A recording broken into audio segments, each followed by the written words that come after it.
All right, welcome everybody to another deep dive. This time we're headed over to the North Shore. Specifically, we're diving into Palmettos on the Bayou in Slidell, Louisiana. And to do that, well, we actually got to talk to the man himself, Duffy Ramirez, the owner. You got it. We had a great conversation with him recently, so if you're listening to this, you probably already know Palmettos, at least by reputation, but we're going to uncover what makes it so special, how it went from an idea to this landmark Louisiana restaurant. Yeah, we're going to uncover all that and more with Duffy's firsthand account. We'll trace the story from his early days in the restaurant biz, a surprising catering adventure, all the way to, well, an unexpected fire. It all plays a part in the Palmetto story. So to kick things off, let's talk about Duffy's background. Seems like restaurants have been in his blood for a while. Oh, for sure. He was actually born in New Orleans in '63, grew up in Covington. And he told us he started working in restaurants, back in high school, kept at it while he was at Tulane, got some experience at places you might recognize, Brennan's, the Windsor Court, mainly front of house stuff. Brennan's. Wow, that's not just any high school gig. A place like that, it must have really instilled a certain, level of service, a philosophy of hospitality. Do you think any of that specifically carried over to how Palmettos operates? That's a great question. He didn't dive into specifics about, day-to-day operations. But I've got to imagine that emphasis on the guest experience, that attention to detail you find in fine dining places, especially somewhere like Brennan's. I mean, that's got to shape your approach, how you treat people, create that welcoming feel. I think that kind of stuff sticks with you, but the Palmetto story actually takes a little detour geographically. It does. After Tulane, 88 or so, Duffy spent over a decade in Birmingham, Alabama. 11, 12 years at a spot called Zydeco. I mean, that's a significant chunk of time. A lot of experience gained outside the New Orleans scene. Makes you wonder, how different was the Birmingham scene then compared to New Orleans, and how did that impact his later choices at Palmettos? Yeah, good point. Late 80s, early 90s Birmingham, the food scene was growing, but, probably had a different vibe, a different focus compared to New Orleans with its deep culinary roots. It's funny how sometimes that outside perspective can give you fresh ideas and even a renewed appreciation for where you come from.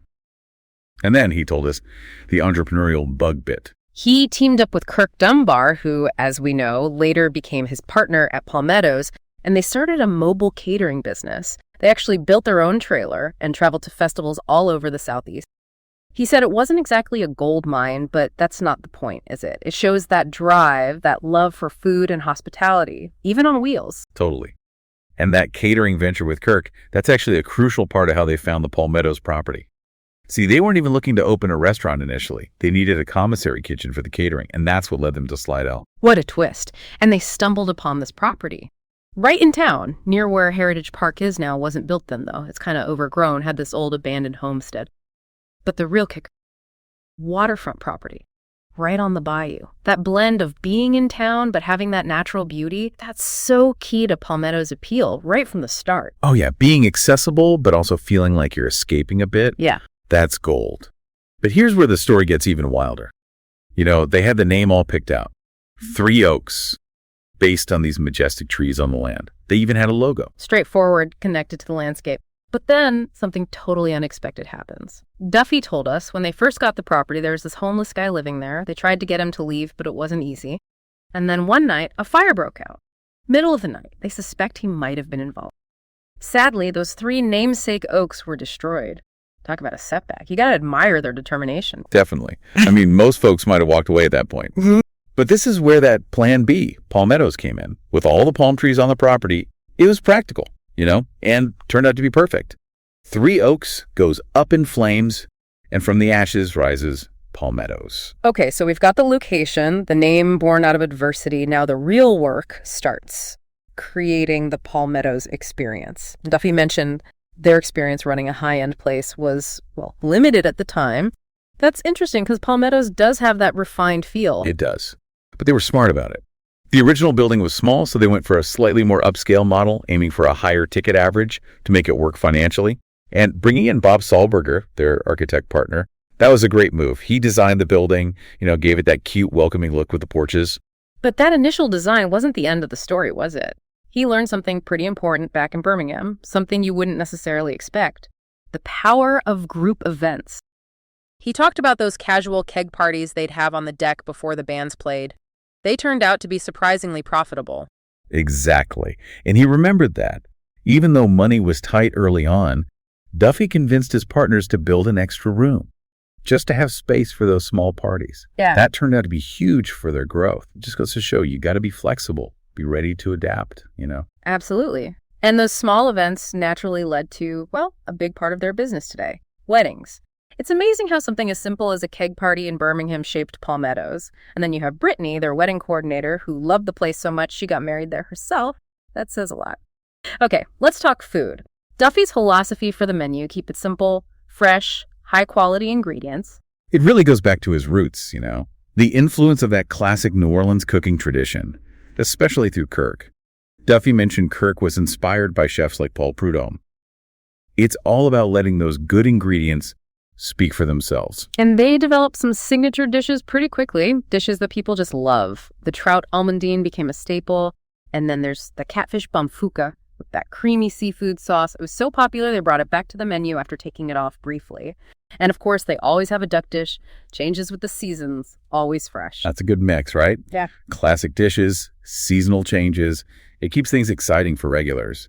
And for any first-timers out there, Duffy recommends the trout almondine or the shrimp and grits. He even acknowledged the stiff competition for steaks in the area. Now, shrimp and grits, it's pretty common in Louisiana, but Duffy emphasized that theirs is done traditionally, like how you'd find it at a place like Bayou in New Orleans. So it's not reinventing the wheel, it's just doing it right, with good ingredients and the proper technique. It's about respecting those classics. But beyond just the food, it's clear that Duffy is passionate about the feel of Palmettos. He talked about creating a staycation vibe. From the moment you pull into that long driveway with the trees, the fountain, it's all about setting the stage, transporting you. And it works, doesn't it? You sit out there on the deck, overlooking the bayou, those beautiful cypress trees, oak trees. Yeah. You forget you're in Slidell. It's like you're tucked away somewhere in the heart of Louisiana. That natural setting is such a draw. But the interior, it's designed to create that special romantic feel, too. They use candlelight, fresh flowers in little vases, white tablecloths, and the live jazz several nights a week. It all adds to that intimate atmosphere. You've mentioned they've had harp players in the past. They avoid top 40 music. It all creates this feeling of, well, something special. It's no wonder they've had so many engagements and weddings there. And those unique traditions like their Sunday brunch, that's become a real signature. Yeah, that Sunday brunch sounds like a whole experience. A buffet, 2 jazz bands, even plans for another one in their new space. But let's talk about the reality of running a restaurant. What were some of the challenges they faced in the beginning? Well, money, of course, as with any new business. And Duffy was honest that the restaurant industry, it's tough. It demands a lot. And none of the partners had much experience running a place, so there was a lot of learning on the job. And it wasn't just about the restaurant itself, was it? The property required constant upkeep. Driveway washouts, groundskeeping. It's not just maintaining a building, it's maintaining a piece of nature. Right. But amidst all that, there were those moments when it all clicked. Duffy talked about those quieter times when he could just appreciate the transformation of the space. And the real satisfaction, he said, comes from seeing people celebrating those big moments in life, making memories there. It's about providing a setting for people's lives. Yeah. And he had some interesting insights about the North Shore food scene. Oh, yeah. He said Slidell is a unique market, even within the North Shore. Locals have high standards, both for quality and value. He said many of their customers are great cooks themselves, which means you got to be on top of your game. There's this constant push to keep improving. That's so important, knowing your customer base. And for anyone out there who might be thinking of opening their own restaurant, Duffy had some words of wisdom. He emphasized the time commitment. You got to be all in. The sacrifices, personal time, family time. It's not a side hustle. It's a way of life. It's a serious commitment. Good to hear that straight from someone who's been there. But Palmettos, they don't exist in a vacuum. They collaborate with local businesses, right? Absolutely. They work with Kenny Seafood, a local company, for their fresh catches.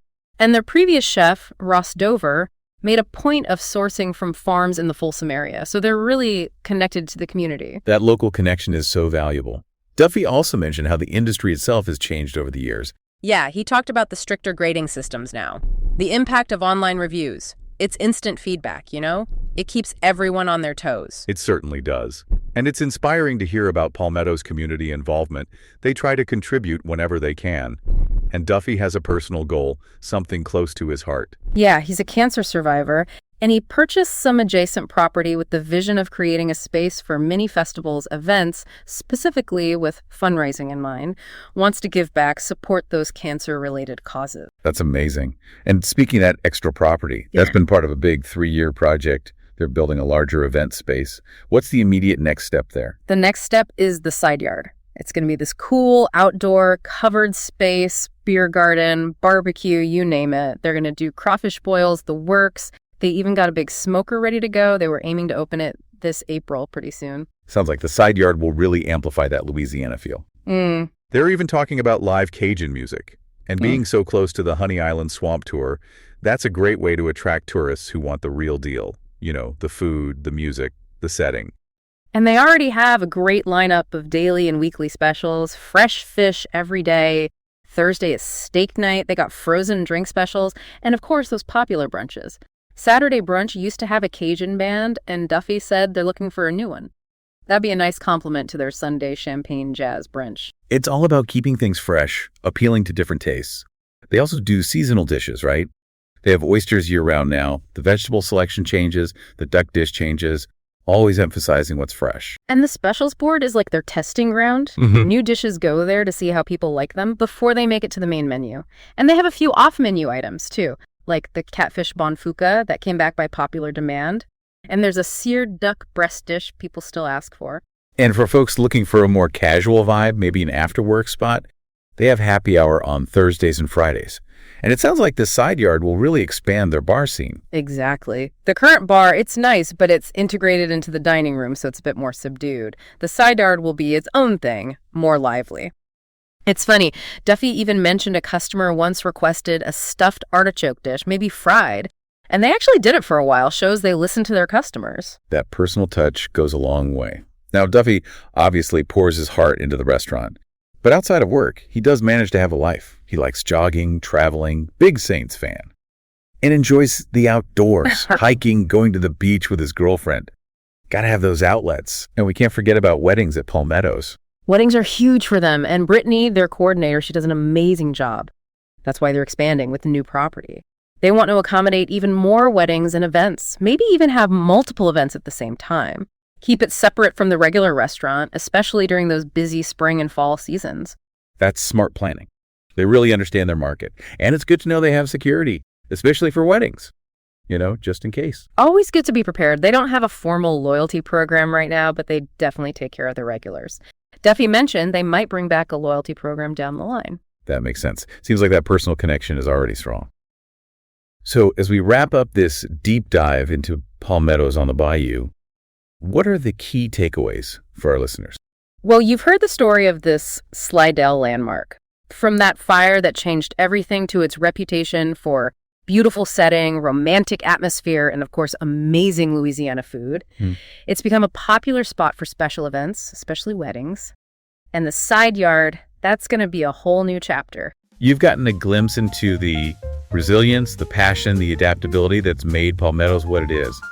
Duffy Ramirez's dedication to creating a special experience for everyone, that's what makes this place so compelling. So here's a final thought to chew on. How has that unique origin story, the constant evolution of Palmettos, contributed to it being a truly unique experience? What about your own favorite local spots? What stories are hidden beneath the surface? Thanks for joining us on this deep dive. We'll see you next time, and remember, stay hungry, my friends.